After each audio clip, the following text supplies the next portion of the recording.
Hello guys! Magandang araw sa inyo. Andito naman kami ngayon sa tabing dagat. Pero hindi ito sa park. Ito ay dito lang sa tabing highway ng Raqqa. So, dito kami ngayon sa Raqqa. Malayo ito sa Tubal. Pero part pa rin ito ng Tubal.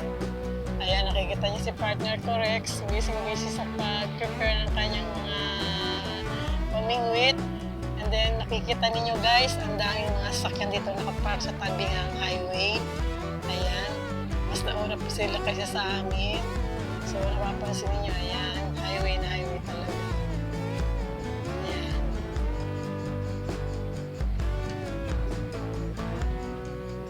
Mabilis ang mga sakyan dito. Pero, ang maganda lang dito ay tabing highway. So, hindi na kailangan magpakapagod, magbit-bit ng mga dalahin. So ayan, nakikita nyo dyan sa baba. Mga kababayan natin po yan. Nahilig talaga ng mingwit. Ayan, nasa dulo doon. Ayan, mas pinili namin dito kasi tabing kalsada lang. At saka, ang lalaki ng mga bato. Ayan, nakikita nyo guys. Oh. Talagang saludo ako sa gobyerno ng Saudi Arabia kasi ayan, nakikita nyo. Tungtungan. Ayan, parang sinadya talaga kami para sa mga namimigwit na kagaya ng partner ko Rex. Ayan, ayan, sana all ganito. Ang gano'n sa dulo guys, ang dami namimigwit. Ayan, ang haba nito hanggang doon pa sa dulo na ito. Mapapansin ninyo, may pier doon sa dulo. Ayan. Ayan guys, hanggang sa dulo pa ito. Dito lang kami sa bungad pa lang ito ng Raqqa. Makatabing highway po ito. Kaya napapansin nyo, ang daming mga sakyan nakapark dito. Mamaya ipapasya ko kayo doon sa dulo pa doon. Kaya lang malayong lakarin. So okay lang kasi hindi naman siya mainit. Kundi mahangin na ngayon. Tumanag dito sa gabi. So ngayon pa lang alas 2 ng hapon. So marami ng tao. Marami na ako nakikita mga nagtsatsaa o nagkakape, kanya-kanya na dala ng table. Ayan, kaya nakikita ninyo. Pero nakipangako ulo na naman kasi mahangin. Talagang nakabalot ang katawan ko ngayon sa jacket, sa alampay. Ayan.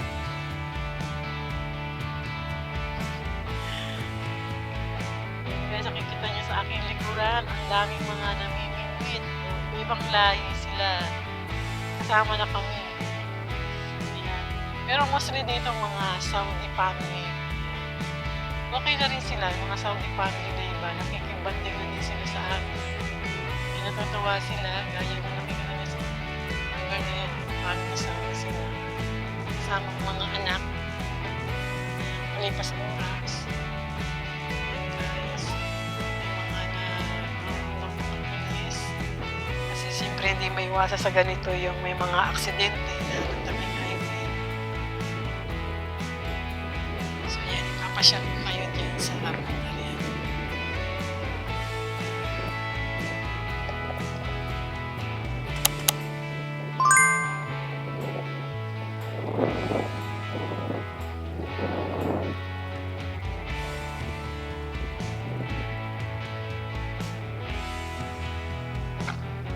So ayan guys, so highway na highway ito. Mapapansin niyo talagang kahabaan ng highway. Ayan, marami nagdadatingan.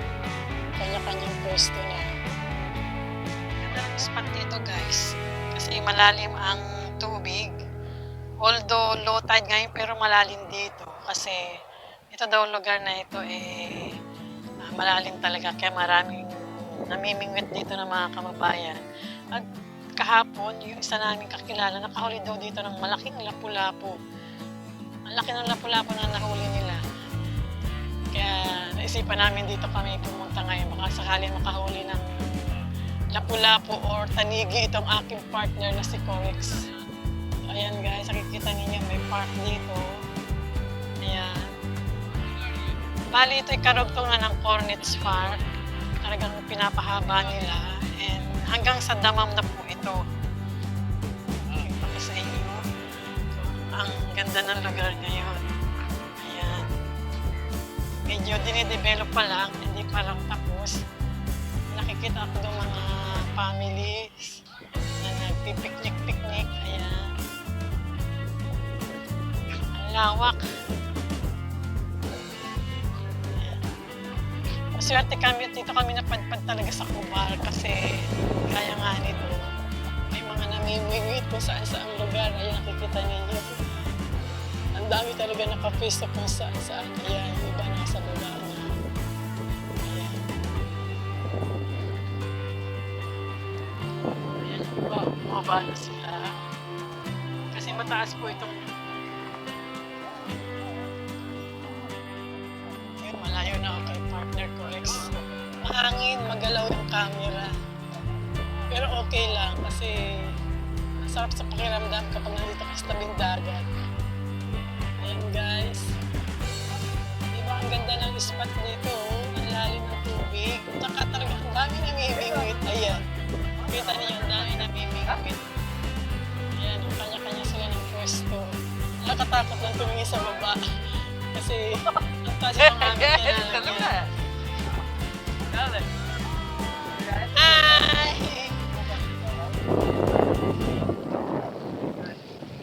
Ayan, ang dami.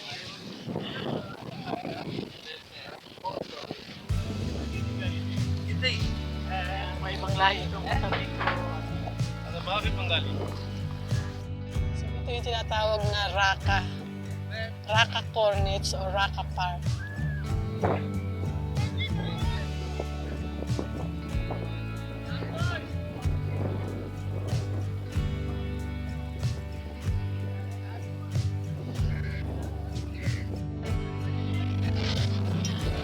Can I take your video?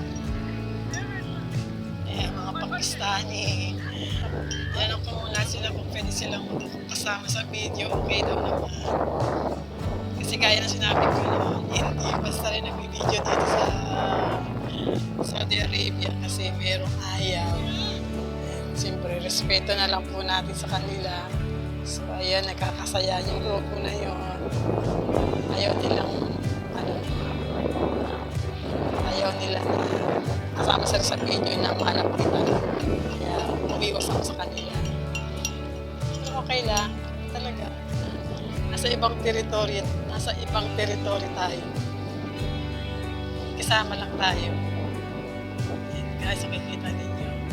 Ang haba ng lugar na ito. Bawat tusawa dito sa pamimit ang mga tao. So, maglalakad-lakad ako dito sa ibabaw ng batuan na ito. Ayan, guys. Nakakatakot lang kumakba. Although maraming basura kasi wala pang mga basura naka-stack dito. Pero ito nililinis ito after kinabukasan may maglilinis dito. Kasi isang punta namin dito malinis eh. May namumulot ng basura. So dahil Friday po ngayon kaya walang namumulot ngayon. So marami na nakapunta dito dahil marami ng basura na nakatambang.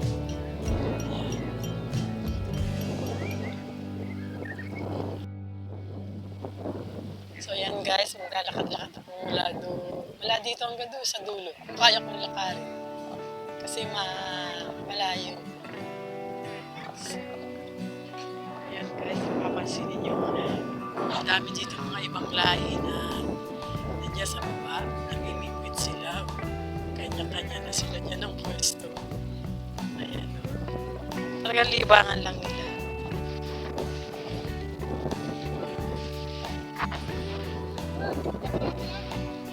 Makakbanga ako sa malaking bato na ito. Ayan guys, ang lalaki talagang bato. Nakakaloka ang mga bato na ito. Imagine mo, ang laking bato na ito na tinatambak dito. Hindi ito kayang buhatin ng 5 taong bato na ito. Ayan guys, ang lalaki ng bato. Ganyan, lalaki.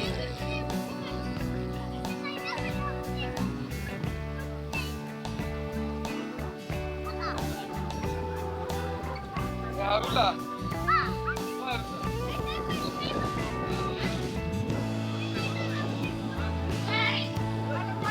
Papansin ko lang dito sa mga nandito na ito, ibang lahi. Yung lumipas lang yung kanilang oras. Kaya may mahuli man o wala, okay lang. At least, makapag-enjoy sila at nakapag-relax sa tabing dagat. So, pupunta pa ako doon sa dulo doon. Ayan. May upuan dito. Nakita ko yung mga upuan. Pero doon sa lugar namin, doon ni partner, walang upuan kasi makatabing highway talaga. So, ayan guys, makikita ninyo. Meron dito namimingwit. Egyptian. Syrian. So dito sa dulo na ito, marami pa rin nagpipiknik. Yan, kanya-kanya sila ng table. Sa banda rin, may mga nagbabike para mga kababayan. Kasi kadalasan po dito mga nagbabike dito, nakikita namin ay mga kababayan. Bira po yung mga ibang lahi na nagbabike, ewan ko. Basta pag nakabike mga kababayan sila, parang takot kasi silang magbike eh. Tsaka ang mga kalalakihan dito ng mga Pinoy, eh mga naka-shorts pag nagbabike or naka-leggings. Ayan.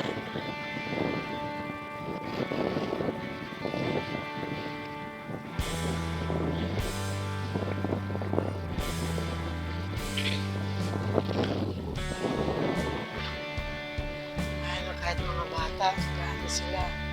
Namimingwit, nag-i-enjoy. Ang dami talaga doon sa pinanggalingan ko. Doon sa lugar namin, ang dami namimingwit doon, kumpol-kumpol. Nakakatawa ang pagmasdan. Talagang mga, ano ito, mga palipas oras lang. Ayan.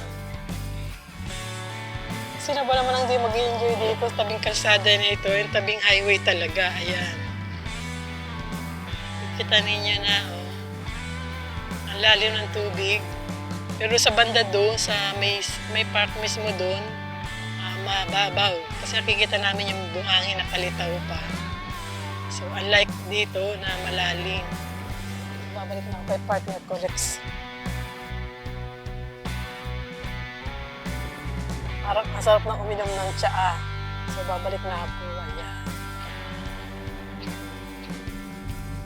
Sarado pa lang itong lugar na ito, kaya hindi pa makapasok ang mga sakyan. Pero ito hanggang papunta na itong Damam. Shortcut ito papuntang Damam, kaya lang sarado pa siya kasi dinodevelop eh. Siguro nang dahil sinabi ko after mabubuksan na ito. Maganda na itong lugar na ito at may bapo. So pwede pa ditong mag-bike kasi sarado pa, walang papasok ng sasakyan. Maliban sa mga patrol cars na nag-monitor. Pabalik na ako kay partner ko, Rex. Ayan guys, malapit na ako kay partner ko, Rex. Malayo din pala nilakad ko. Hingal na ako. Maalon kasi kaya walang isda masyado. Ayan guys, ang dami nagdadating ang mga sasakyan talaga. And napansin nyo doon, sa kabilang side, wala nang space kasi dito sa lugar na ito. Kaya doon na lang sila tumatambay sa kabilang side. Tatawid na lang sila mula doon hanggang dito sa lugar namin para sila dito sa tabing dagat. Ayan. Mag-alas 4 na, medyo dumidilim na lugar.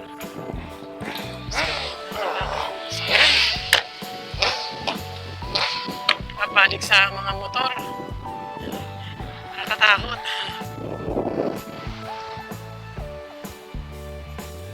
May grupo ng mga motorista dito, nagpapaligsahan sila. Ayan, nag-exhibition.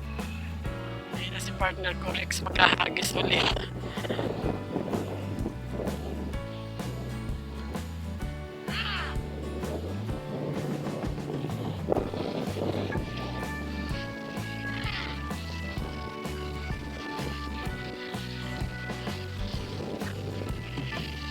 Ang lakas niyang umagis.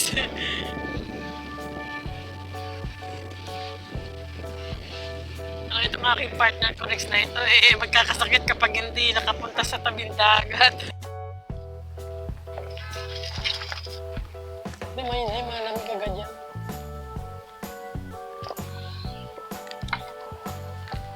Bukas dapat doon ka sa dulo doon. Sa lalim doon. Pero doon Indonesia, manawali na siya ng isla. Ang dami pa tingin doon.